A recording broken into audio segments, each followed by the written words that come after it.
Hi, welcome to Blogging Heads TV. This is Culturally Determined. I'm your host, Aryeh Cohen-Wade, and my guest today is Joanna Mang. Joanna, could you introduce yourself? Hi, I'm Joanna. I am an adjunct instructor of English at a community college and a stay-at-home mom. Thanks for coming back on. You were on, I guess it was a little over a year ago, for an entertaining episode where we talked about a piece that you wrote on the late lamented website, The Outline, which sadly went out of business very early on in the pandemic, and which was about Shakespeare. Is that the name of the website? Well, it started as Shakespeare's Sister, the blog, and then they changed it to Shakespeare. But Right. yeah, about the aughts, Bush era blogging, blogging world, the liberal blogosphere specifically. Yeah, and the lost world of Of rad lib Bush era blogs. yeah. Every once in a while, you see something on Twitter where it's like, this is a rad femme, and she has gotten lost on her way back to 2008, and or I should say 2007, because Obama's election really killed it. That's interesting. This is totally getting off on a sidetrack, but just today, someone sent a link that was a screen grab from the. So I made a joke on Twitter that now would be a good time for the Whitey tape to finally come out. The fabled and non-existent tape where Michelle Obama supposedly said the word Whitey. Okay. And this was like a big online rumor that this tape existed and someone had it. It was going to drop, in like October 2008. And of course, this never existed. And it was just a totally made up thing, perhaps prefiguring many later, internet hoaxes. And then someone sent a tweet to me that was a screen grab of the blogger Gateway Pundit saying that the blogger Powerline claims to have it, and it's like coming out any day now. So all that was false, and then I was like, Powerline, well, I haven't thought about Powerline in a long time. But that guy is still around, John Hinderaker. But then it just was so sad to think that Gateway Pundit, was, it's just become even more powerful 12 years later when, he should have been like driven out of town on a rail or something, but now like Trump retweets Gateway Pundit conspiracy theories. It's just like we've just gone even further down the crazy rabbit hole. And I never read any of that stuff. I was more like proto anti-Bush memes and people arguing about TV shows. Like I tried to keep it light, getting in a flame war about veganism, that sort of thing. Like angry but fun. Right. No conspiracy theories. Have you seen the Twitter account that retweets memes from anti-Bush memes from like circa 2005? No, but I bet they're really cringy. Yeah, they are. It links to the piece that we mentioned and to that Twitter account will be Remember below. calling him things like Chimpy McFlight Suit? All the like overly written. Yeah, a lot of stuff like that, and yeah, it's funny to look back on that era of a simpler time. Okay, but what are we actually going to talk about today, after all that, is mainly Alex Trebek, who passed away earlier this week, and I thought of you because you were a Jeopardy contestant, and you won an episode of Jeopardy. Champion. Okay, you're a champion. And so you're the only person I know who has that, who at least I know who's been on my show before. So I reached out to you if you wanted to come on and talk about that and experience and also Trebek and his legacy and so forth. So I'm sure you've told the story hundreds of times, but how did you come to become a Jeopardy contestant? Well, they started doing, you used to have to, I don't know, in the 90s, early 2000s, you'd have to go in person and take the test, and they would drive that bus around. They would show it at the end of the episodes, drive it around the country. People would go and they'd take the test there. But they moved it online in the past, 10 years. So they would just do a scheduled test every few months or quarterly or something. And so you would log on, and people on Facebook were saying, oh, there's a test at this time. And so I logged on and did it. And you're just typing in, it's not multiple choice or anything. You're just typing in answers. They're coming up really fast. You type them in, they go away. And then they never give you a score. And so they say, if you passed it, we'll email you for a tryout.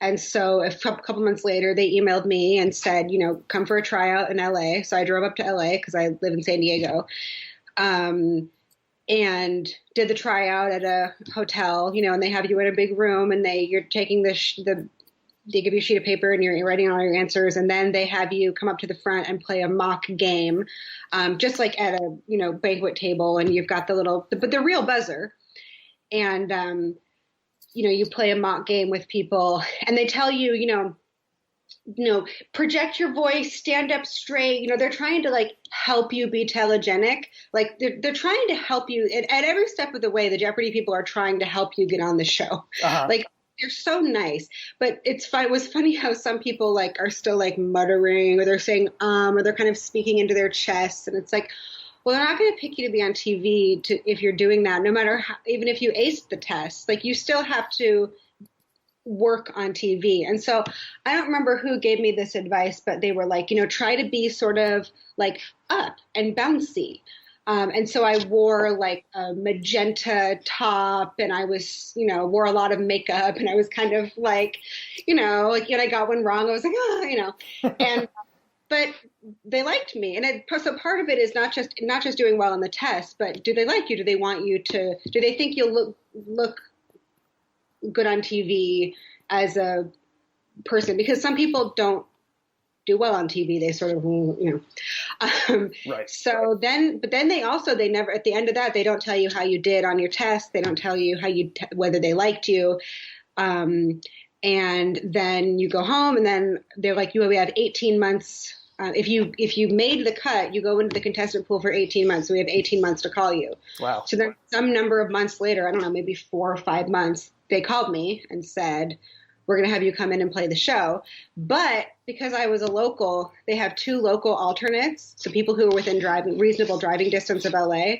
So I went and didn't get on. Sat there all day. Had a very nice lunch at the Sony studios. Everyone was very nice, but didn't get on the show, which is just, nobody passed out or barfed. And so I didn't get on. So then I had to come back like 3 months later. I was like, oh, well, they're never going to bring me back because, this is just, my luck has run out. Uh-huh. But the good thing about them bringing me back was I was totally at ease, because the first time I was so nervous. I was like the very, knife's edge of a panic attack the whole time. Because, the studio is it's very big. It's cavernous. It's like it's a soundstage. It's like an airplane hangar, big purple lights. It's freezing cold. And I was just like, like a little mouse. But then when I came back the second time, I was like, oh, I know all of this. Like I filled out that form. I've met that lady. I've done makeup, all this stuff that I had never done before. Right. And so I think I was just more at ease. So that's how you get on. Yeah. So tryouts. So were you always a trivia person? And had you been like a longtime fan of the show, or what like drove you to want to even be on to begin with? I don't know. I don't think I even really wanted to be on that badly until I got on, and then I realized how badly I wanted to. I just did it because my brother was like, "Hey, do the tryout," or do the online test. And I was like, "Okay." Like it was like taking a what Disney princess are you quiz. It was like you just do it. But growing up, my mom and my brother and I would play. We would keep score every night. So we would, and we would compete against each other. Oh, wow. And as my brother and I got older, we would be better at my mom, better than my mom at it. Hold on. I have to get my cat out of this room. She's so annoying. Okay. The cat had some cameo appearances behind you before, so she's just jealous of video chatting. We would keep score, and then we would play a game where, how before the commercial break, before final, they give you the category but not the question. Right. So our game was, can you guess the answer without seeing the question? Or can you guess the question without seeing the answer? So before you see the clue, can you guess? And I've done it. Everyone will do it a couple times if you do it long enough. Like one time it was Famous Homes, and I got Monticello, And it's purely for like bragging rights and everything. Just like the joy of being right, So we did that a lot. And then in high school, I always liked memorizing things. And one of my teachers asked me to be in the academic decathlon team. And I went to one meeting and I said no, because they were nerds. And I thought that it would damage my cred, such as it was, which probably wasn't, nobody would have cared. But it's the kind of thing you think when you're 16. It was the same reason I quit orchestra. I was like, I can't take these nerds. Like, I know I'm like this, but I don't like to be reminded of it. Mm-hmm. And should have stuck with that. Should have done the academic decathlon, because I think I honestly would have loved it. So now I do bar trivia, which is the last refuge of the trivia scoundrel in their 30s, right? Right. There's nothing more sad than people who are really into bar trivia, and I'm totally one of them. And had you had experience with the buzzer before? Like, had you ever done a Quiz Bowl type thing where you're buzzing in? No, and I you can watch in my first episode. I totally crap out my first half of my episode because I was ringing in and it was doing it too late, or I wasn't doing it right, and they had to give me a little tutorial at the break. But It actually saved me because I was ringing in on questions I did not know the answer to, just because I was excited. And so by the second half, I had 0, and people on Twitter were laughing at me because I read the tweets later. Also because my employment was listed as a nanny from San Diego, which is like, in terms of like impressive jobs is not. And so I think I just looked sort of like I didn't belong there, and I didn't know what I was doing. Uh-huh. But you only need to get a few right in the second half to come from behind. Wow. Okay. So you had 0 after single Jeopardy and you won. Yes. That's pretty incredible. And after a bad and ill-informed bet in final where I bet $10,000, which apparently you're not supposed to do. You're supposed to bet an odd number. There are all of these rules. I went on the Reddit page where people were like, this woman doesn't know what she's doing. And I'm like, correct. Absolutely. I didn't study the betting thing. I didn't study any of the strategies. I'm not James Holzhauer. I just wanted to go answer questions quickly. Like that's the fun of it to me. Like trying to game it. I know that's how you make millions of dollars, and that's great, but I don't have that in me. I was like 10,000. That's a nice round number, which it turns out exactly what you're not supposed to do. Okay. Yeah. I guess I was never hardcore enough to cotton on to those tricks. I know that sometimes they'd often bet like $9.99 or something, so that thinking they would get $1 over or something like that. Based on what the other people have. I was just like, well, if I bet 10,000 and I get it right, then I'll have more money than the other people if they bet 10,000. I don't know. So how much did you end up with? For my first game, 24,000, and then I got 2,000 for getting second place in my second game. Okay. Because the chick who won just mopped the floor with me. Okay, so that's pretty good. I mean, 24,000. That's a solid winning. Okay, so what was it? Okay, well, so. The occasion of this is the death of Alex Trebek. I think he was 80 years old. What was it like? What was he like? What was it like interacting with him? And what was your anecdote, your funny personal anecdote that you told? Well, the thing that Jeopardy is well known for, and everyone who's ever been on the show, I've never heard any contestant say anything different, is that it's a well-oiled machine, and their whole thing is being totally totally honest. After the whole quiz show scandals of the 50s, Jeopardy was based on everything is very honest. So there's a total separation between the contestants and Alex. You would never meet him before the game. You barely talk to him. He comes next to you at your podium and he takes a picture and he's very polite and he says hello. But you're not getting into long conversations with him because that would compromise the integrity of the game. And so from the time when you walk in, all the contestant coordinators and the producers, they're really enthusiastic. They're really friendly, and they guide you through the whole process with filling out all the forms and everything and the confidentiality stuff and doing all the makeup, and they're giving you snacks in the green room. And it's just such a comfortable process that people remember it so fondly, in part, not just because they got to be on TV or be on the show, but because the whole thing is so welcoming. Like you can tell these people just love nerds, and they love all these coming in, and they love your silly little stories. They laugh at them, even though they're all pathetic. And I think Alex likes that too. He likes smart people and he likes weird people, like he might make fun of you, but he loves it.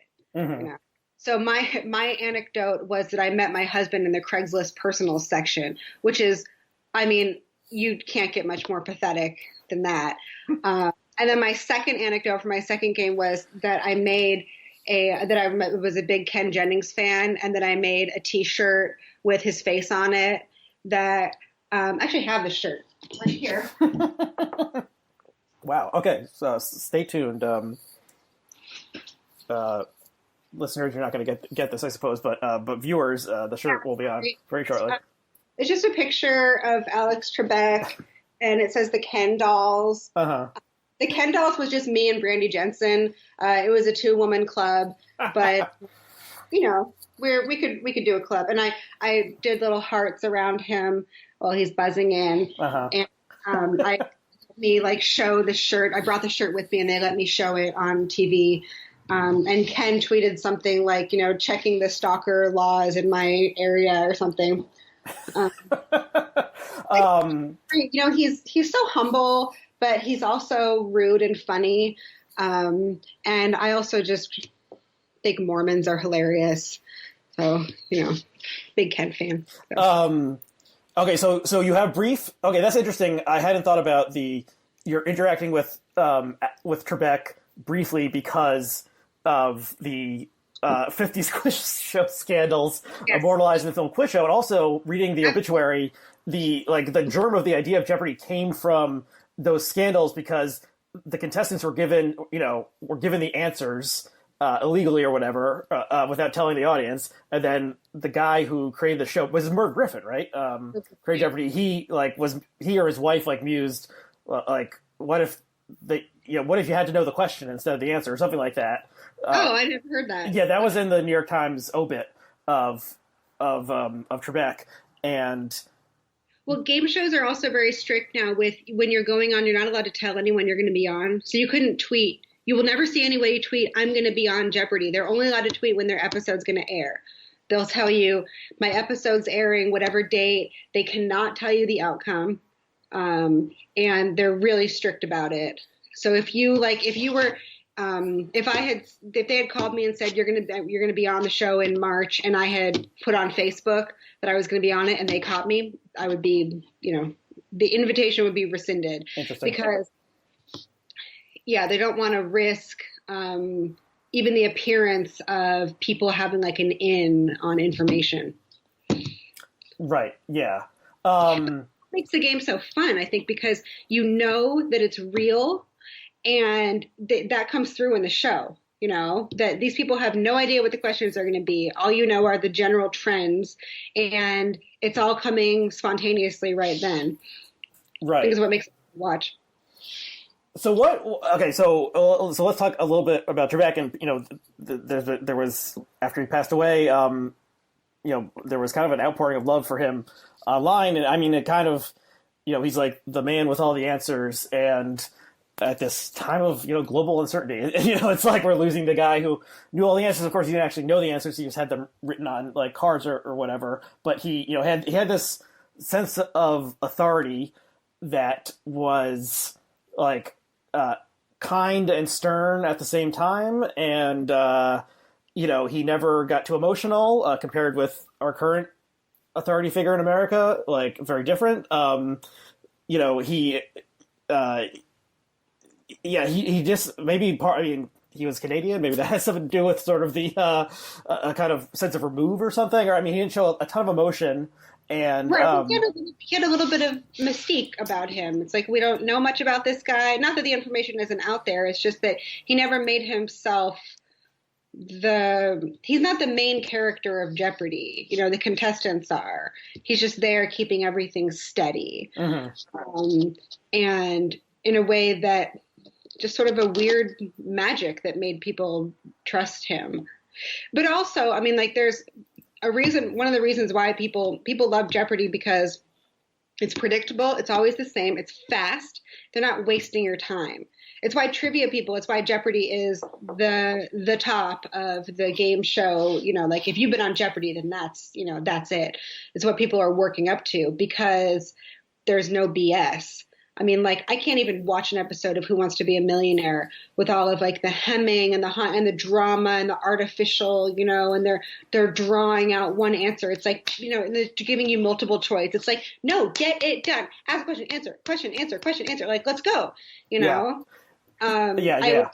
Being on that would be excruciating, even worse than watching it.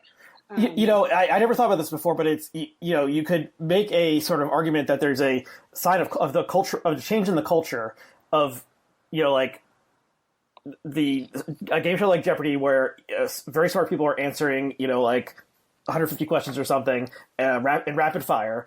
And then Who Wants to Be a Millionaire, where it starts off with these easy questions and, you know, Regis, a different cut. We lost him this year also. A different kind of host, much more playful and, you know, impish and so forth. But it was a lot more. They focused on the drama and all this. They would drag it out where they were like cutting to the reaction shots of the family members and the audience and all this bullshit. And knowing things is not dramatic. People who are good at trivia have a certain kind of brain, a certain kind of personality that just retains a lot of bullshit and then is fast at the recall. Right? You have to do two things. You have to remember a lot of bullshit and be able to very quickly say it out loud. It's not a dramatic thing. It's not like if somebody asks me something and I'm trying to remember, I'm not, well,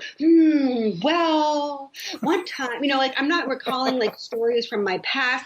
It's fast. Right. You either have that or you don't. And it's fun to watch people who have that perform it. Like, it's like, that's after I was on, I was like, that was my one stupid human trick. Like, that's the one thing I can do. You know, I've never done a cartwheel. There's so many, I can't do anything except for that one thing. I can do this one thing. It's very specific. And Jeopardy is the only place you can showcase that talent. The only time in your whole life, which is why people love so much that they've been on it. Because it was like, that was so fun doing that one thing I'm good at. That I had a chance to do. Right. And so if you compared Jeopardy to Millionaire was kind of a hybrid reality show, game show. And so when Millionaire was a phenomenon in the late 90s, it was like suddenly there were all these other game shows and like The Weakest Link and all these other ones in prime time suddenly. And not, many of them did not really stay in the culture, but it was like a transition point. And then a couple years later was like Survivor. And then like reality TV was off to the races and consumed the entire culture and led to President Trump. So it's like a hinge point where, yeah, we like that you can answer 15 questions, but also it's like, you know, you're like, you know, ripping your hair out and all this dramatic bullshit that people it's not natural. And I guess I wouldn't, if you had pitched Millionaire or Weakest Link to me, I would have said that'll never work because the kind of people who want to watch trivia want to watch somebody know trivia the way trivia people know trivia, which is off the cuff.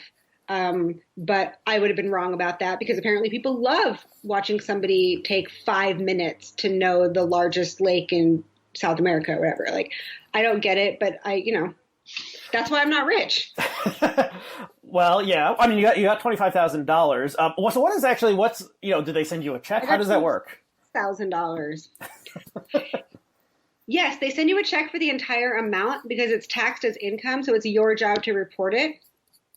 So it's not taxed like a windfall. Like I have a friend who won a bunch of money on Price is Right, and they just take, a third or whatever off the top before they give you the money.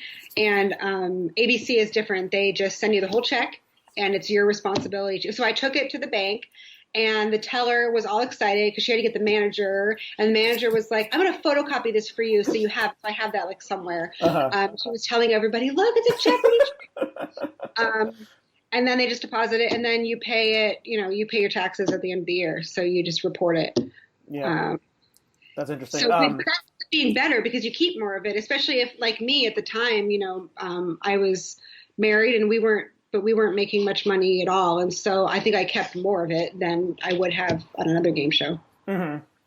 Yeah, it's considered earnings because I earned it.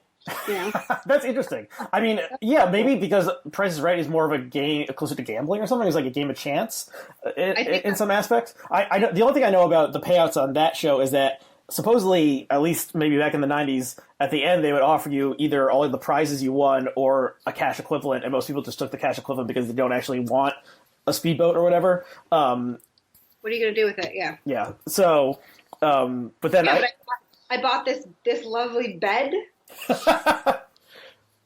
and that a dog is currently enjoying. Oh, so, great. Yeah, it was great. Can't say enough about getting $26,000 in a single day. It was my one, like, well, at the time I was like, this is my Mitt Romney moment. This is what it feels like to just make over $20,000 in 30 minutes. So it was very topical in 2012. Oh, so okay, so you were on 8 years ago. Yeah. And okay, so he Trebek hosted the show, I think 36 or 37 years. And so he was like the Guinness World Record holder for hosting either a game show or a single TV show for the longest. And apparently he hosted every single episode except they did like an April Fool's where he swapped with Pat Sajak or something. But other than that, he hosted every single episode. This is all in the New York Times obit. But Trebek announced like a year and a half ago that he had stage 4 cancer, and so this wasn't a super surprise when it happened, and presumably the producers have been thinking for a while about a replacement anyway, because he may have just retired because he's 80 years old. Do you have any thoughts on who could possibly replace him? I think Ken would be great. I think he has that mix of humility and of like panache and performance in him. I mean, it's why he was fun to watch. And I think he would really fit into that. I don't know if that's the kind of job he would want, but he's the only person that I can think of. He definitely is. Sorry, go ahead. Oh, I was gonna say, as long as it's not James Corden. Like, I know, like, if anyone drops a dime, James Corden's there, but like, can we not? Like, yeah, he is kind of an annoying. You're gonna pick somebody horrible who you're tired of. Yeah, I mean the last time I consistently watched a show was when Jennings was on his run. When was that? Was that like 2006 or so? No, I don't think it was that long ago. But oh, you know what? Maybe it was. I feel like it was shortly after I graduated college. But but anyway, I mean, he has a very different. I mean, Trebek had this kind of like this cool, removed, somewhat above it all aura to him, and whereas like Ken is much more earnest, nerdy. He actually does know all the facts. He's not being handed them on a card. So it would be just a different kind of. It would, and it should be. That you can't replace Trebek. He was his own person. He was singular. There was a reason why everybody liked him as that character, because he was so convincing. That was really, it seemed like that was who he was. But he was also mysterious and and funny. You don't realize on the show as much how funny he is, although he sometimes gets the little comments or digs at people or little faces. But when you're watching, if you go watch a taping or something, or if you did, he would go to the audience during the breaks and talk to them and, tell little anecdotes and stuff. And, he was actually much funnier than he comes off on the show. And then when you're chatting with him after the game, he's bantering with people. Like, you can tell that he really loves that. Like a teacher. I mean, it reminds me of teaching. Like, when I'm teaching, I feel like I'm so up and I'm on. I'm just totally there. And I love that there are people in front of me and that we're talking and that I never know what they're going to say. Like, he has that. He's like a teacher. He has that vibe of like your high school's coolest but also somewhat scary teacher. Mm-hmm. I've noticed that you're speaking about him in the present tense. He passed away, a couple days ago, but it's, he's been in the national consciousness for almost, 4 decades, and you met him in real life. Will he ever really die, though? Well, do they rerun old episodes like on the Game Show Network or something? I mean, maybe he'll live forever in syndication. I know they've been. I don't watch them on Netflix, but I know they have been on there. Oh, that's true. And people, especially this year, people have been saying that they've been watching old episodes of Jeopardy on Netflix just as a way to chill out during these stressful times. Episodes, because they only show like Tournament of Champions and people who are much better than me and stuff. That's the other sad thing about going on Jeopardy and only winning 0 to a few games is they never let you come back. Mm. You're one and done. You only get to go back if you win a bunch, and then you do tournament of champions when it's really, really hard. So I'm like, I would have loved to go back, but there are so many people who want to do it that, it wouldn't be fair. That's funny. It's like it's like you went to Narnia and then like you were kicked out after your one time. It's truly sad and absolutely true.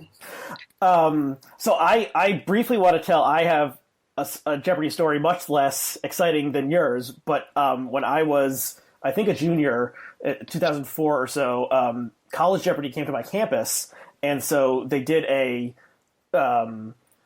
Of course, they came to your campus. Yeah, so I went to Yale. Everyone watching the show probably knows by now. They didn't come to San Diego State, I'll tell you that. And so they had just a thing, like they set up a tent, and it was like you could go and fill out. It was an application application. It was like a little quiz on paper, and so I used to watch Jeopardy in middle school and high school and stuff. So I fancied myself a trivia knower, and so I did it. And so I passed that level and went on to the next round, which was somewhat similar to what you described. It was in a hotel ballroom, and a bunch of people were there, and they had like a big screen set up, and then we all came, there was about 50 people or so, and then they gave us the buzzers and stuff, and so I was super nervous, and I think I got like one question right, one question wrong, or something before they rotated me out, and so obviously I didn't get on, and so they picked this guy who it was almost like like an automatic slot, like it was like a buy or something, like someone was directly from Yale was directly routed into the show. So it was this one guy, and then they it was a very quick process. And like the next day they were doing the filming. It was in the gymnasium, and you could just like get a free ticket. So I went with my friends, and so we watched and they recorded the episodes just one after another. So we were there for like 3 episodes, and it was an hour and a half or something. And it was the episode that this guy was on. The Yale student, so he's wearing the Yale sweatshirt, and I was of course thinking like that could have been me up there if I had just done a little bit better. And then one of the categories was English literature, and I was an English major. And I was like, I would have slaughtered this. Would it have been Shakespeare though? Wouldn't that have been torture? Well, all 5 questions were about the novels of Thomas Hardy, and I had not ever read a Thomas Hardy novel. Thomas Hardy. Well, when I was 21 years old, I had never read a Thomas Hardy novel, and at age 37, I've read one Thomas Hardy novel. Dream category. And so I would have been embarrassed in front of, 3,000 students and the viewership nation if I had gone 0 for 5, the hometown kid. Fair category, because nobody likes Thomas Hardy. Like, maybe people like 1 or 2 questions worth of Thomas Hardy, but not 5. Like, that's just mean. Yeah, it was weird. And, like, I didn't even, it was like the mayor of Casterbridge. And I was like, I never even heard of these things. And so I was just like, thank God it wasn't me, because I would have looked like a fool and, like, never would have been able to live it down if the English major couldn't get a single question. The mayor of Casterbridge rules. The mayor of Casterbridge it's a very light reads. It's like, Mayor of Casterbridge is like, curling up by a fire in the late fall, drinking hot chocolate sort of novel. Like every winter, I'm like, it's getting cold. Should I read some Thomas Hardy? Yeah, there is a coziness to it. What is what is the one? Return of the Native is the only one that I read. But that did not inspire me to read the other ones. And actually, a previous guest, I think on air, Juliet Lapidos, told me avoid Tess of the Dubervilles. It's an interminable read, but maybe you would disagree with that one. I mean, they're just so dramatic. It's that like late 19th century muscular prose sort of thing, but English version, not American. American's actually muscular. The English is sort of just, it's dramatic, but it's like, everyone is a sinner and they just trip over their own dicks until they die of disease. It's just like, it's so over the top. It's just funny. Yeah, it's very the melodrama, and maybe I'll there's a lot of shit I still have to read, but maybe I'll I'm definitely not trying to talk you into reading it. No, don't. Only it's a very small number of people that really would enjoy that sort of thing. Yeah, and it's not. It is interesting that they asked that of college students, because I don't think Hardy is like really huge on the like college English curriculum circa 2004. I was assigned him until grad school, and that was only one. I feel like it's not a big college read. Yeah, so they're with you. first question I got right on my first game, my first ever Jeopardy question I answered was about Visit from the Goon Squad, that book, which I had actually read and loved, and I was like, yeah. Like that one felt sort of random. I know it was a really popular book, but it was like at the time I was like, only I know this. Yeah, there's a from when you watch the show, sometimes they'll ask a question and it's like somehow right up your alley, or some particular bit of knowledge that you know, and like especially if you know it and no one on the show knows it, then you really there's a real sense of satisfaction of like it's what trivia people love. I mean, like you just love the feeling of being right and being the only person who knows something. It's not like a great personality trait. I don't think it's like a good thing. I honestly don't think it's probably not very healthy. To be obsessed with being right and like have that joy in just being correct about something. I don't know where it comes from. Well, I mean, my mother, but I mean, like, I don't know, like, if it's been bad for me in my life or if I have ever alienated people through my desire for it. Like, I don't think that I'm totally overbearing. I think I like to think I know when to shut my mouth and chill. But it's in me, the desire to know. It's the teacher pick me, I'm ever so smart, you know, from The Simpsons, like that. I absolutely have that. Like one thing drives me insane. Like if somebody on Twitter will ask a question, like with a definitive answer, and then people have already answered it in the thread. I'm like, no, but I knew it, and it was such a good question, you know. Okay, that's interesting. I do not have that urge, and maybe that's why I didn't make it onto the show itself. Because I was like, as a kid, I was very into sort of like particular trivia, and like so I was really into baseball when I was 6 and 7 years old, and I used to memorize the statistics, and so I used to be able to like tell you the top 10 all-time home run, hitters, and like and so forth in every category. And I don't even know why I was so into it like this. Did you like come into the kitchen when your parents were trying to make dinner and tell them all of these things? I don't know. I think I had this baseball almanac. I think that was called the baseball almanac, and I would just like pour over it over and over again. It had Nolan Ryan on the cover. It was this weird kind of brownish paper. I can still picture it perfectly. But yeah, and then like as I got into other nerdy things like comic books. In my childhood, I'll get into that kind of trivia, but. My son's like that with Pokemon cards, memorizing Pokemon abilities and the names and which region they're from and what they evolve into. And he'll come and he'll start telling me about it. And I'm like, I don't know what you're talking about. I know the names of a few Pokemon now. And he'll be like, good job, Mom. You got it. That is a Charizard. Oh, that's funny. That's really cute. There's something, I mean, the impulse to know trivia is like, I think it's somewhat different now that everyone has Google in their pocket. I know maybe it used to be sort of like if you do bar trivia, they make you put your phone away. But it used to be like the encyclopedic knowledge in your head. It has less value now that any particular question you can find out the answer instantaneously. I mean, yes, you're not going to be that. Well, isn't that why the Guinness Book of World Records was invented, to solve bar arguments? I thought that was, I don't know if that's a rumor. If that's Is that true. why it's Guinness? Because it's Guinness alcohol sponsors it? I have no idea if that's true or not. But I'm just making this up. But I think that, yes, you could. Here's something I've learned from teaching. You can at any time open up Google or pull out your phone and pull up a fact or a word definition. But people don't feel like doing that. A lot of people don't feel like doing that. They're like, listen, I got a lot of input. I got the things that I'm into on the internet. I don't need to be going to Wikipedia and reading about this thing. Like, and I respect that. That's fine. I mean, with my students, I'm like, you have to look up the words you don't know because that's how reading comprehension works. But I mean, like, I get why you can't just be like, you have Google. Why don't you just Google it? Well, they're Googling other things. They don't care. They're doing some new thing that I've never heard of before. So I think that just because everyone can look something up, people still really prize the idea that you just know something. Like in my life, the way I've noticed people react to if somebody says like, oh, what is the name of this? And, ask Joanna. And if I know, people are really impressed because you didn't look it up.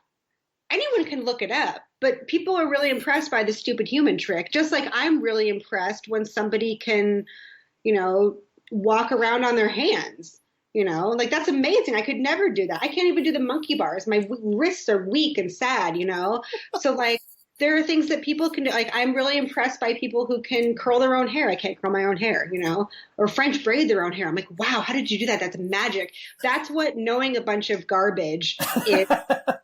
People. Uh-huh. It's the one thing that you can do that other people can't because their brains are busy doing the thing that they're good at. Uh-huh.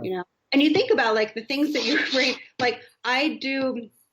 Like I was pregnant when I filmed my shows, and so many of my mom friends were like, I can't believe you did that pregnant, because like you have the pregnancy brain. Have you heard of this? Where like pregnancy makes you kind of like spacey. Uh-huh. But pregnancy brain only applies to like you pour yourself milk and then you put the milk back in the cabinet instead of the fridge. Like I've done that. I do that now. Like forgetting losing your keys and never finding them again. Like locking yourself out of your car. Uh-huh. Not leaving the house without a bra on, like all that stuff. Like I definitely do all of those things, but I also remember exactly what I learned in 10th grade European history. Like there are different parts of your brain, and one of them is running on pretty high function, and the rest of it is just sort of like, they're different capacities. Yeah. And some people have more of that executive function where they're good at keeping everything in order. And, I would like to know the relationship between Jeopardy contestants and like losing their keys and having spouses who are driven insane by them. Yeah, I mean, I guess kind of like the absent-minded professor is a trope of someone who is head in the clouds or thinking of doing math equations in their head and then walking in traffic or something like that. Are you doing math equations and like doing very important science, discovering planets, things like that? No, I don't do anything. Have you heard of or read the graphic novel called All the Answers by Michael Kupperman? No, never heard of it. Oh, I recommend it to you and viewers. So it's a memoir. So this guy's father was on this show that was, I think, originally a radio show and then a very early TV show that was called like Quiz Kids or something. And it was these children, and they were all from New York City, and they were like geniuses supposedly and could do math equations instantly and knew a lot of trivia. So it was like one of the very earliest in the trivia genre. And so his father, and these kids became like nationally famous as in the way that Ken Jennings was. And then America entered World War II, and they were like going on tour selling war bonds and stuff. But then it's also about what happened like after the show and the fame ended, and he was always like, "Hey, aren't you that quiz kid?" and had a troubled life after that, and then toward the end of his life had dementia or something, or Alzheimer's, and so was losing all this knowledge that he once had. But it's very interesting, and it's a memoir that's told in a graphic novel form. So I would recommend that if you're having interest in this stuff. Well, we can maybe hit one more topic, but is there anything else you want to say about Jeopardy or Alex Trebek? Rest in peace. Before we move on. No. I'll always treasure my framed photo, which I keep downstairs in the bookshelf. So if people come in and we're like, "Is that Alex? Were you on Jeopardy?" Was I? How did I get there? It used to be your Twitter avatar, wasn't it? It was. I had to change it when I realized like I just don't really look like that anymore because I was 30 years old and 29. I was 29. I think I actually once joked on Twitter. It was like, there's a certain type of person who, if they got on Jeopardy, would make their Twitter avatar their Jeopardy screenshot, and a certain type of person who weren't, and those are the two type of people, or something like that. Although probably most people who get on Jeopardy would be very proud of it. Most people do, I think. And like maybe some people don't, their looks don't change, everything, or they want to be updated. I think I'm also like vain. I think it's like if I take a cute photo, I'm like, this needs to be my new profile pic. Like, Okay, so the other topic we wanted to discuss, I guess it's also about TV, and it's about reality TV, and I love TV. And so you proposed this, and I said yes, let's talk about it, and that is the TV show Vanderpump Rules, and we're also going to talk at least very briefly about a TV show that's also a reality show, a competitive show, Great British Bake Off. I think it has different titles whether you're in America or the UK. It's Great British Baking Show or Great British Bake Off, depending on whether it's UK or the Right. So GBBO, Great British Bake Off, is the yeah. is the acronym, and so they're similar in some ways, very different in other ways. But okay, how would you describe Vanderpump Rules for someone who has never heard of it before? Well, it's a it's a spin-off of what they did, and I remember the episode where they did this. There was an episode of The Real Housewives of Beverly Hills, and one of the housewives was a woman named Lisa Vanderpump, who's a restaurateur. She and her husband Ken Todd start restaurants and run them and everything, and she has zillions of dollars. I don't know what her net worth is, but she lives in a castle that has its own name, you know. And she was at her restaurant, SIR, which is an acronym for Sexy Unique Restaurant. And they did something which I had never seen on reality TV at the time, which is where they started with Lisa and her friend having like lunch or whatever in her restaurant. And then they moved through the restaurant to the back of where the employees were and just started following the employees around and introducing them like with their little, you know, when the name appears with the little sparkle, you know.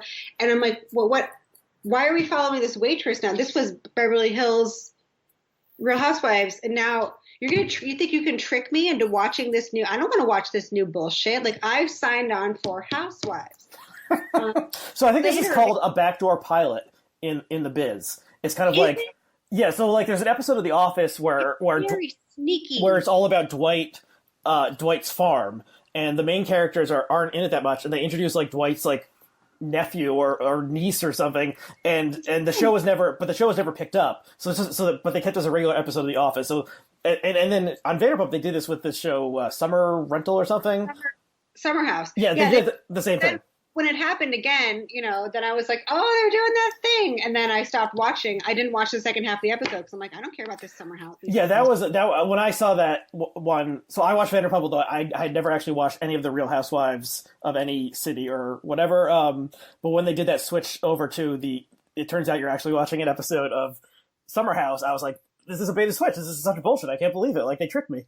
You know, it's one of those things where I'm sure whoever came up with it is very smart in terms of TV production and good for them, but it's annoying. It's like, it's too clever. It's annoying, you know? So anyway, that's Vanderpump. I didn't start watching until a couple years ago. I started in like, you know, season 6 or something. So I recently decided I ran out of English like murder mysteries and stuff to watch. So I was like, I'm going to go back to the beginning of Vanderpump and get the prequel story, the back, you know, story on everything. And so I started watching, and I'm getting all these reveals like Tom and Kristen were in a relationship. They lived together. You know, all these characters that you know and hate or love have been introduced. So Vanderpump Rules, to answer a question that I did not answer, is a show about people living in West Hollywood who work at Lisa Vanderpump's restaurants. And she starts opening up more restaurants, and then they work at those restaurants. And then it's just about them and their drama. And they're all horrible people. Right. They don't have consciences. So they just hurt each other and scream at each other. They're mean to each other. There's a couple on there, Tom and Katie, who I am fascinated with how mean they are to each other. Like, they say things to each other that if my husband said to me or if I said to him, it would be like, do we get divorced now, right? Like, there's no coming from this. Right. And they're all like that. And then they cry and they blame each other. But much like Lisa Vanderpump herself, they never take responsibility for their actions. They never truly say, you know, I acted that way because I have a deep and gaping hole inside of me that nothing can fill, and I'm really sorry. That's the thing. Lisa is the queen of that show, and she's never wrong. I think that was in her contract that she signed with Bravo. Like, I'll do this show with all these idiots who work for me, but I have to be the queen. Yeah, I wonder if she has like sort of a final edit approval or something for her scenes. Yeah. She's a producer. She and Ken are producers, and her image is totally managed on there in terms of she comes off the best. She always comes off smelling like, you know, roses, like her house, Villa Rosa. You know, that's her signature. Yeah, right. And she all in her interview, she's always got the little bon mot, you know, her little remarks and her little British. Yeah, so she's British. And yeah, so she rules the room. She's not actually in the show that much. You know, she's probably in it like 5 or 10% of the time. So the way I would her when they need someone to comment on how stupid other people are being. Yeah, if they need people to settle a dispute, someone to settle a dispute, just kind of this King Solomon, you know, dealing out justice and. But much like every other character on that show, she can be really mean and hurtful and cutting and dismissive of people, but she never accepts that that's what she's like. She thinks she's always right, and then everyone just ends up agreeing with her. So she's really exactly like all of the other characters, which is kind of what makes the show entertaining, because you're kind of, as the viewer, you're kind of laughing at it. You're like, Lisa, you're full of shit. You're just a petty person who likes to start drama, and that's why you're on this show, and that's why you were a housewife. But this show is predicated on this idea that she's this wise, cultured English woman, when she's not at all. And her husband is a total thug. He's got this like Michael Brown sort of like, you know, when he gets really pissed off, like he sounds like he's killed a guy or he's hired someone to kill a guy. Because he's got this sort of quiet, I'm just here holding a pet dog. I follow my wife around and sort of shuffle around with my tiny dog. Yeah, he seems almost catatonic or something most of the time. He has this very thick, maybe he is from some like London slum or something, and he has this thick accent. Sometimes they subtitle what he says because you can't understand what he's saying. He has this dog who's, at least sometimes the dog is also catatonic as well. And wearing a little like prince outfit, you know. Very strange. Like a person, not a prince itself. But I mean like, and then if he gets pissed off, he, you know, gets right in somebody's face. He said something to James Kennedy one time. It was some like this like British threat that I had never heard before. God, I wish I'd written it down. It'll come to me. But it's like, he sounds like a guy who grew up rough and would definitely knife you if he has to. But not in a, it's funny because of who he is, but like, they're not nice people. And they think they're wonderful people because they rescue dogs. Right. And she supports this dog rescue charity. Okay. So backing up just a little bit. So I generally, you know, reality TV took. I'll knock you spark out. I'm like, spark out? I think I remember that one. Yeah. Okay. And James Kennedy is one of the few, is also British. Anyway, we can't explain all this for people who don't know it, but I would just say, so I'm not a reality TV watcher in general, and like I said, maybe I've watched like half of a Real Housewives episode total, but I saw a lot of people on Twitter talking about Vanderpump, and particularly one of them was Brandy Jensen. So there's a second reference for shout out Brandy Jensen, who's been on the show in the past, and people were like saying, no, this one's really good, and especially the thing that was blowing up at that time was the episode where it's not about the pasta, which if you haven't seen the show, we won't even explain it, but that was like became a meme and stuff. And so I started watching it and got roped in. And I think so the way I would describe the show is it's about a group of attractive sociopaths who work in a restaurant. And so since it's, you know, this classic like Los Angeles thing, everyone who works in this restaurant came there because they wanted to be an actor or a model or a singer or something. And when the show starts, a lot of them are models. Yeah, so everyone's very good looking, and as the show goes on, they, you know, kind of age out of it, and also the drinking. I mean, the drinking makes them sort of puffy because the amount they drink on that show is unbelievable. And the one thing the show never addresses is drugs. Like, they'll talk about pot, but I mean, like, it's California and it's legal now. I'm sorry, I said pot. I know it's weed. Adam makes fun of my husband makes fun of me. Like, it's legal now. You don't say pot. It's not the 60s, but like. Yeah, so the whole thing with the pasta was that the fan theory was that they were talking about cocaine, and pasta was the code word for cocaine when they were when they were being filmed. Dish of pasta. I think that Stassi is the kind of person where if Raquel got up from the table and if Stassi said, "Can I have a bite of your pasta?" and Raquel said yes, I think Stassi would eat the whole bowl of it just because she doesn't think Raquel is a real person, because they all think Raquel is because Raquel is not very smart. A lot of them Raquel's a minor character. I only vaguely remember her. James Kennedy's girlfriend. Okay, yeah. Stassi's the smartest one. Raquel's the least smart. And Stassi, even though she knows she's the alpha dog, she still has to lord it over other people. So I definitely think it was actual noodles that she ate. But they're all clearly on cocaine because, like, you're watching it and you're like, these people are my age. They're 37 years old. And they're drinking tequila shots all afternoon, all night. They're staying up till 4 a.m, and then they're getting up and going like hang gliding or whatever Bravo's making them do. And then they're drinking again. It's like, I would I would die. I would be in the hospital on an IV drip, and they just keep going and going and going and going. And they show them like kind of hungover, but then they show them up, and it's like, okay, clearly they're getting bumped up by whatever substances, but they never address it. There's one time on the show where Tom Sandoval makes a joke like, oh, unfortunately for Jax, it's always allergy season, like it was one little throwaway thing. But I think on Bravo, they're just like, we are a family network or whatever. We can't address it. But it's one of those things where it's like the thing about reality TV being obviously like unrealistic and scripted. This whole show is predicated on the idea that people in their mid 30s can drink like a 19-year-old on the worst bender of their life and still function and live just from drinking a smoothie the next day. And it'll drive you insane. You're like, how many drugs are you on? Like, it's fun to watch it with other people. Because you're got your hands in your hair. Like, how are they not dead? Like, that is so much. Drinking tequila straight out of the bottle. Like, Tom Schwartz he's got his mouth around the bottle of Casamigos. Like, it's unbelievable. So there's an iconic scene in the first season, I think.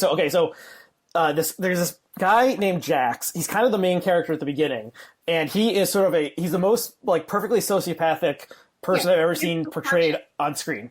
And he there's an iconic scene where he downs in like 15 seconds 6 shots of tequila like in a row. And I think it was more than 6. It might have been 7 or 8, but yes.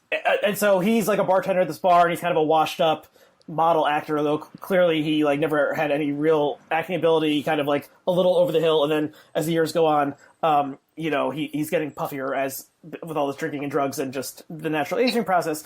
But I think, so what I found interesting about the show to begin with was, it's a spinoff of Real Housewives, and the conceit of Real Housewives is these people are all rich and they lead these fabulous lives, and they're always wearing like fancy clothes and going to like, crazy events and doing all this stuff. And then you had these people who did legitimately seem to be sort of like middle to lower middle class. Like they're bartenders and servers and waitresses and hostesses at this restaurant. And they're probably, in the beginning, they were probably getting paid, maybe like a couple $1,000s per episode to be on the show. But basically they were more or less normal people, even though they were sociopaths. They were economically more or less normal. And you kind of saw their lives in the way they acted. As the show went on, I assume they negotiated better rates, and it turns out that at a certain point they kind of stopped actually working at the restaurant because what would be the point? So they just show up there and like shoot some scenes pretending to be the bartender or whatever, and really they're like, going and doing other stuff. But so it became less interesting as time went on, I think, because of that aspect where and also there's this self-reflective aspect to the show because, and this is not original thought, I read this online somewhere, these are the people who grew up watching reality television and now they're on reality television. So the Real Housewives, didn't grow up watching reality TV, but Stassi grew up watching reality TV, and she knows what to do to become the star of the show and how to get attention and stuff. And so, reality their relationships are based on it. Like when James Kennedy starts dating Kristen, it's because he wanted to be on the show. And he was like, I'm going to pick this girl who's unattached and who's emotionally volatile enough to date a guy like me. And they date for a year, and then he's on the show. He establishes himself. He acts out. He acts ridiculous when he's on camera, and he makes everyone mad, and it becomes a source of and Lala too. I mean, Lala's dating this rich guy. She's got enough money, but she's a hostess at the restaurant so that she can be on the show. I mean, it's so clearly, so you have to watch them go through this little dance on the show where they're like, she goes to Lisa and she's like, I could really use the money to have like my own spending money. I could really use this job. It's like a hostess at a restaurant. And what could you possibly be making? $10 an hour at the very most. Like you drive a Range Rover. It shows your Range Rover on your show. You have Louboutins, but right. But in the beginning, the first couple seasons, it's more real, like in the economics of their lives. There, yeah. And then it becomes more ridiculous. Quickly age out of it, and they do the drama of firing somebody and having them beg for their job back as though they need the money, and Lisa has to act like she knows they need the money and she's doing them a favor, like giving John Mellencamp's son a job as a busboy Like, he comes, he's like, I would really like a job. It's like, he thought he was going to be on the cast, and then he never shows up again. I guess maybe he turned out to have no personality. Like, it's so funny watching these people who, like, clearly are set for life, or at least could get a really good job in the record industry or whatever, have to be like, well, I really want to be on reality TV, so I'm going to go beg this English lady that I can pick up dirty dishes. Right. Okay. Yeah. So there's like two groups. There's the people who somehow, they just want to be on TV, basically. And then there's the people who are these sort of like somewhat washed up people who came to LA to become stars. They never became stars. If the show wasn't happening, they would be working in a restaurant or something. But they also happen to be amazing sociopaths and like very compelling people to watch perform all sorts of crazy things. So I would recommend the show, at least the first 4 or 5 seasons. People pretend to be waitresses and bartenders. Like, they're going there and they're like, okay, I have to do this one shift, half a shift a week because I'm on camera. And you're watching them like pretend to like they're at the serving station and they're just standing there having a 10-minute conversation that they had to like cut and start over. Like, oh, we got to get the blocking and the lighting and everything. Like, and then they're like, at the end, they're like, oh, I got to go back to my table. It's like, your table's been waiting there 15 minutes for their menus. Like, no, we know that that's not true, but they're acting. It's so funny. Yeah, and the show is in on the joke, and one of the ways they do it is that they show so it's a real restaurant, and they show the guys who work in the kitchen, and they all speak Spanish, and so it'll be subtitled, and they'll be saying things like, look at this bitch, or something like this. And they show that rarely. It's not like Statler or Waldorf or something, but like, it's in on the joke, basically. Have you living near Los Angeles, have you ever gone to Sir or wanted to go to Sir?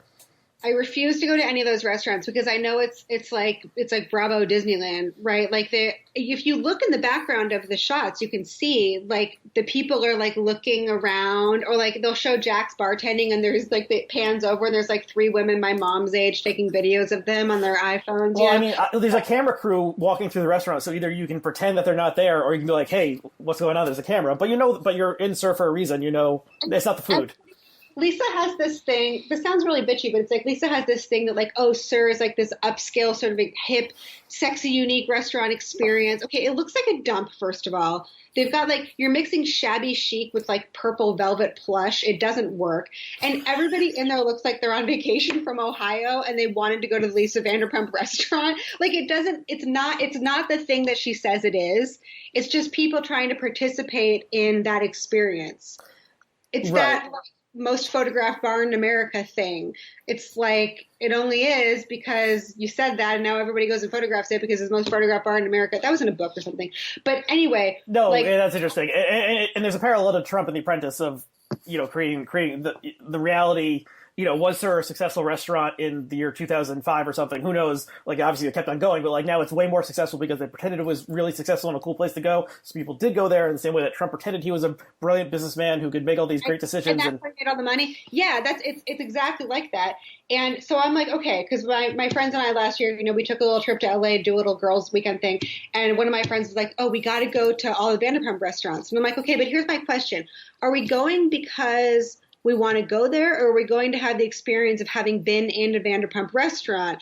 At which point we're just sitting there waiting for something Vanderpumpy to happen, and it's not going to because they're not filming, and it's just a restaurant, and we don't even know if it's any good, and it probably isn't because it doesn't have to be because people are going to go there even if the food sucks, which I've heard that it does, because it's not about the food. It's about It's not about the pasta. I mean, yeah, there's no incentive for them to have good food at this point. I mean, but it's kind of like, when I was watching Seinfeld in the 90s, I couldn't go to Monk's. It didn't exist. But you can actually go to, because it's a reality TV show, there is a real restaurant and you can go there. It's depressing, though. Like, the idea of going and sitting at Villa Blanca or Tom Tom is so depressing to me because it's like, we're only there because we saw it on TV, and we're not going to have anywhere near the experience we have watching it on TV, because watching it on TV, you're watching assholes be mean to each other, and you're experiencing the dramatic irony of watching someone ruin their life without knowing what's happening to them. And that's really fun.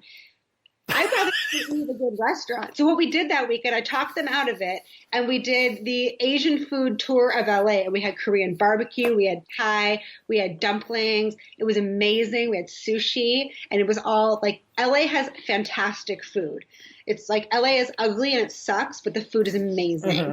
So never forget that weekend when we did not go to West Hollywood and go to Lisa Vanderpump's stupid restaurant. Yeah.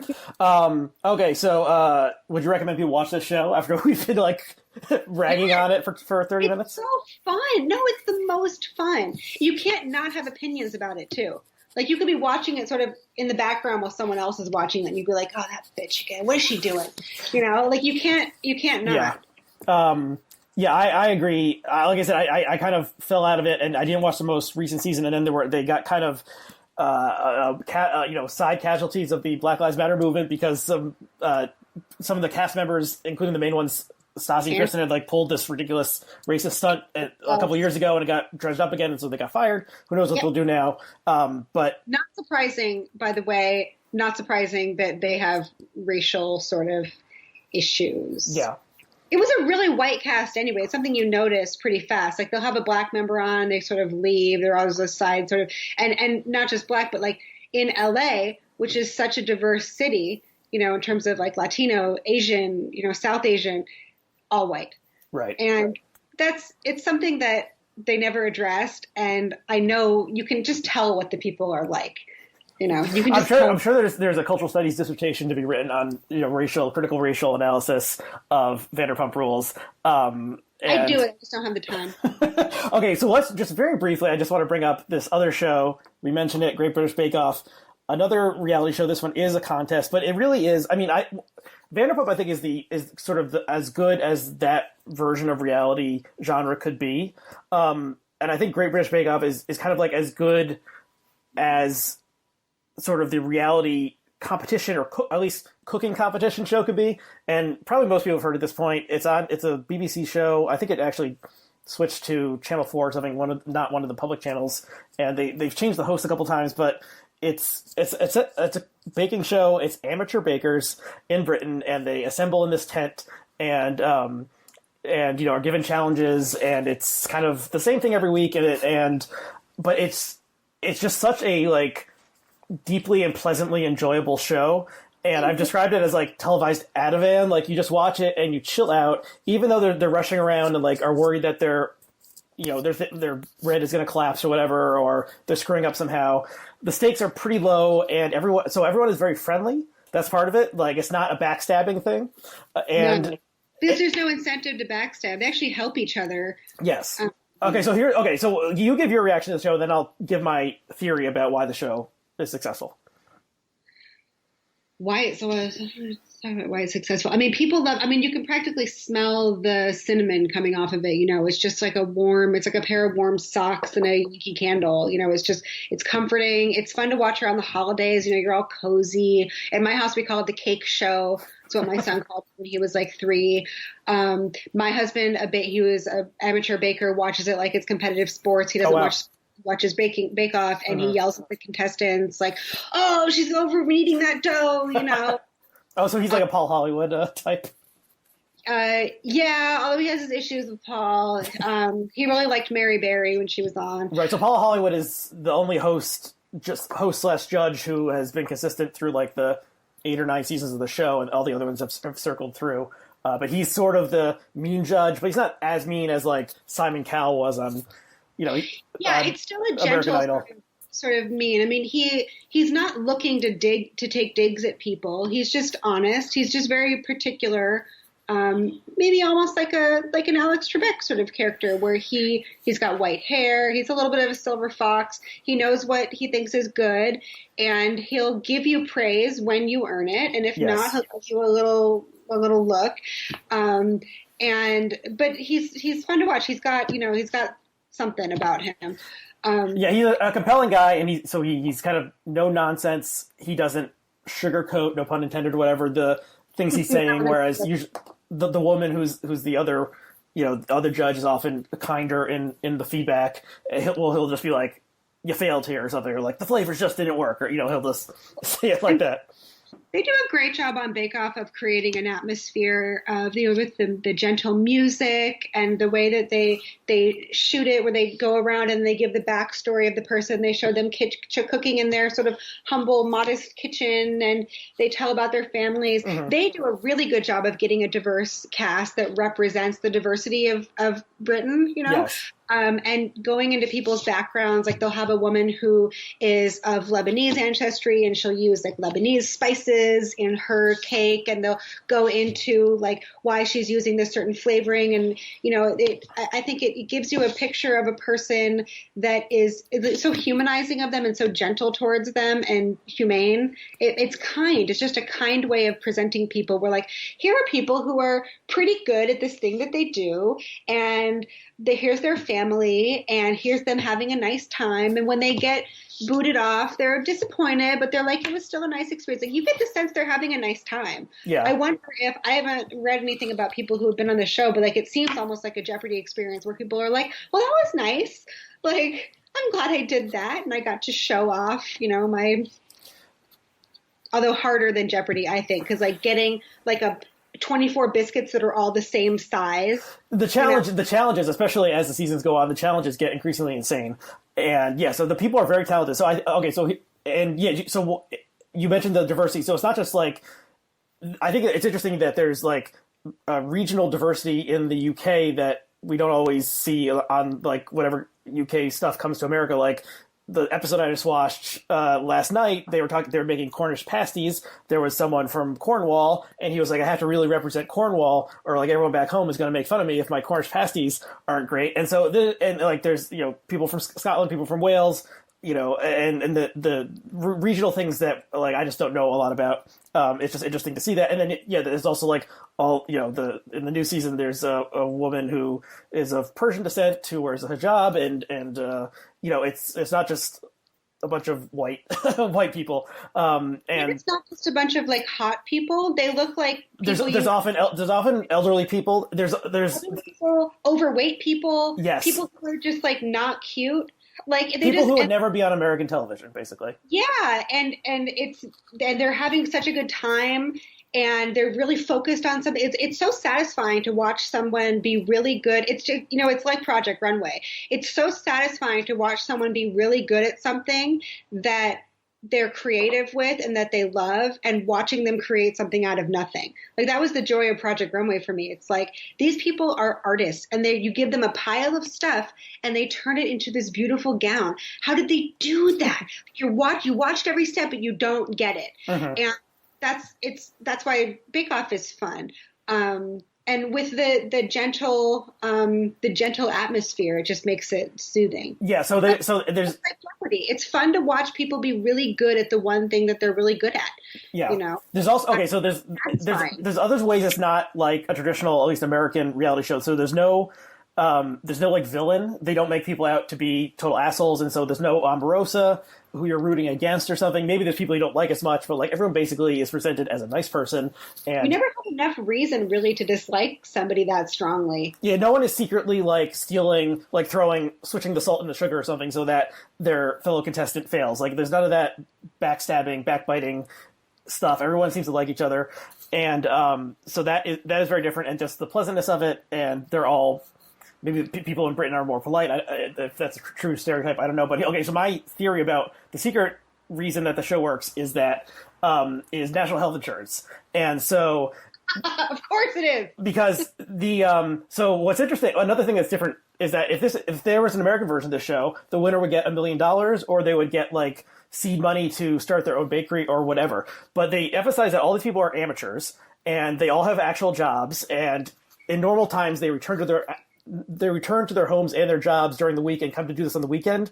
They filmed this new season during the pandemic, and so they had everyone like encamped at wherever they filmed it, so it was somewhat different. It wasn't just like the weekend thing. But anyway, so there's no prize. There's no money prize in this. All it is that you get a little plate that says like a glass plate that says like British Bake Off or something, and you're the champion. And then that's it. No $1 million prize.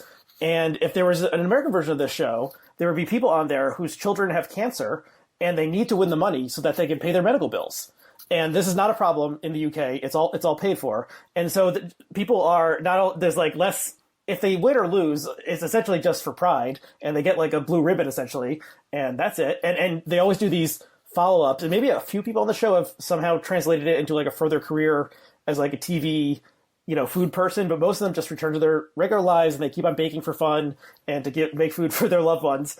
And so the stakes are so much lower, and it's not like they really need that money because they're fine, and also like they have time to like have this, this hobby that they've like become super good at, but is essentially like non-economic. And yeah, there's no desperation of like, I have to win this so that I can have, a job like on Project Runway, where people are like, even if they have good jobs, like, I have to win this so that I can take my career to the next level. They're careerists, it's maybe it's comforting to watch people who are just like, I don't need to win it, but wouldn't it be nice to do a really good job? Yeah. Yeah. And it's not even, I was thinking just now, maybe it's a little bit like the original idea of the Olympics, where it's like non-professionals or something, but like, even if you, but it's like, there's even fewer stakes, and there's not, if you win a gold medal, you can somehow translate that into like economic gains later on somehow through like endorsements or something. But like, yeah, that could be your whole life. I went to high school with a girl who won a gold medal our senior year, and she's still, living off that.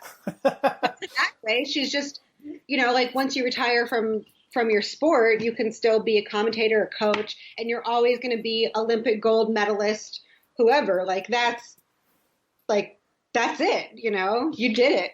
Yeah, and once if you win Great British Bake Off and are crowned the best amateur baker in the UK, then that's a point of pride. But yeah, I don't think that person in America, that person would start a business and be like selling their pastries and probably be like, trying to rake in the millions. And these people just go back and they're like, they have these very normal jobs, and they just continue on with their lives. And I think it wouldn't work because the show isn't about elevating personalities. You don't get an Omarosa because that whole show was about making these people into heroes or villains or whatever. They're not making people into these big, larger-than-life characters. It's more just, here are cakes, Right. They're working really hard to make these cakes. Oh, no, it collapsed. Our flan collapsed. That's not where the drama is. The drama is somewhere else. And it's fun to watch the drama be in the craft of the thing. Yeah, and if there were, if whenever something goes wrong with anyone's bake, like if it falls off the tray or something, you're like, oh no, regardless of whether, at least me, regardless of whether I like that particular person or not. Whereas like, if Omarosa was on the show and she messed up, I'd be like, yeah, like you deserve to have your flan collapse, you evil person. If I was watching Vanderpump and Tom Schwartz finally got his comeuppance, I would feel very satisfied with that. Right. And so, yeah, I think there's cultural reasons, but I do think it is the healthcare part really does play a role, because the fact that you just so often see on reality shows, people need money because they have medical debt. And that doesn't, in my understanding at least, doesn't really exist in the UK because of the, NHS. So yeah, Medicare for all, and then we can have nicer reality TV shows in America, maybe. There's your senior thesis or your dissertation, the reality TV and socialized healthcare. Yeah, I should have pitched that to the outline when it still existed. They would have eaten that one up. Again, no pun intended. Okay, so Great British Bake Off, watch it. It's on Netflix. It's definitely with Vanderpump, you're kind of like watching it and like hate watching it at the same time. And whereas with Great British Bake Off, you're just like, oh, I'll turn this on and just have an enjoyable evening and learn about some baking techniques and whatever. Let the aroma of cinnamon waft over you. It's because I have no baking skill whatsoever. It's just like, it's totally alien to me. And so it's like learning things, and especially the technical challenge when it's often a dessert that, or pastry or something that I'd never even heard of before, and they're all making it, then it's just like interesting to learn about these things. So yeah, a definite thumbs up on Great British Bake Off. Okay, I think that's all. Do you have anything else you want to say before we wrap it up? No. I have further thoughts on Vanderpump, but I will just save them for, I'll call you later. Yeah, the Patreon exclusive after show will say what we really think about Stassi and Kristen and All the other ones. Tom, who thinks he's such a nice guy, and everyone thinks he's a nice guy, but he is a horrible person. So that's interesting that you hate Tom Schwartz and not the other Tom. What's the other Tom's last name? Sandoval? No, Sandoval's fine. He's a kitten. Tom Schwartz is like a crypto fascist. He's really secretly conservative, but he thinks he's really cool and open-minded. But no, he's... let's save this for the after show and Patreon exclusive. And yeah, so Joanna, thank you for coming back on and talking about all these TV shows and other silly things with me. And so you're on Twitter. People can follow you, and you're a good Twitter person. What's your Twitter handle? It's just my name, Joanna Mang. Mang, and I'm on Twitter at REACW. And so thank you to all of our viewers and listeners, and we'll see you again next time.